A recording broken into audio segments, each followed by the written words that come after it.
1 year ago today, we were standing at this very place, highlighting the passing of the bipartisan infrastructure legislation.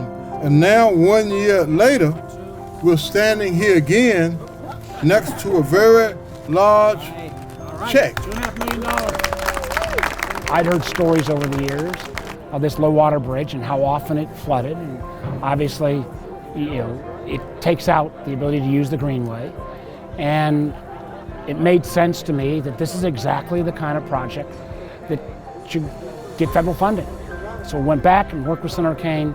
We were able to obtain $2.5 million so that now the bridge will get repaired, it'll be raised, it will not flood as much. If you use the river, you can actually float underneath it without threat of bodily harm. So yeah, I think the fact that it was a year to the day really shows, we made a promise, we kept the promise. We are here to celebrate $2.5 million coming to the City of Roanoke to remove and replace a dangerous and costly structure and replace it with one that is more resilient for climate change efforts and the transportation and alternative transportation infrastructure, as well as paddling recreation. I'm no engineer, but I do know the bridges are supposed to be above the water, not below the water, which too often was the case when we'd see flooding. Other than the dam at Niagara, this is the only portage you have to make for the entire designated Roanoke River Blueway system.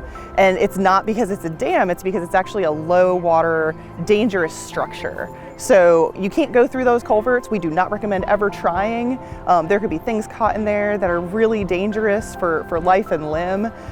When it is complete, it will be really similar to the bridge that's upstream of here. These really nice big openings that are called three-sided box culverts that will allow someone that's in a canoe or a kayak or on a stand-up paddleboard to really just continue to float down the river, which is really good for not only recreation, but also the health of the river. And I've watched Roanoke really create this just amazing outdoor vibe.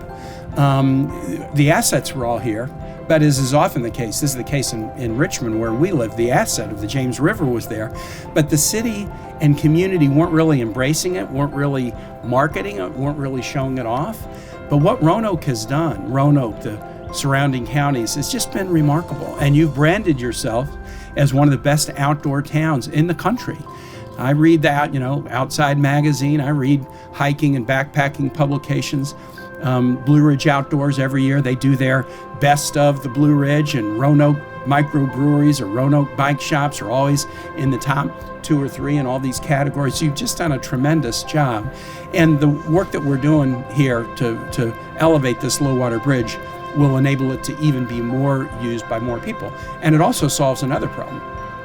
Flooding, sadly, is getting worse in Virginia. So when you have flooding here, it not only gets in the way of natural enjoyment, but it also means that a neighborhood like Wasena gets hammered by flooding and challenges, and a low water bridge like this can cause backups that are bad for the community too.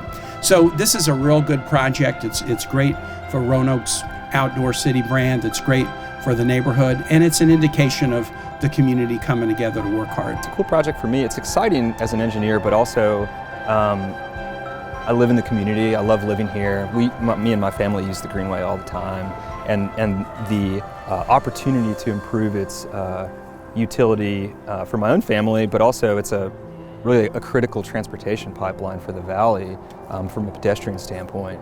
It's really an exciting prospect for me. The next time we come and bring a check, we're going to come on our bikes carrying the check.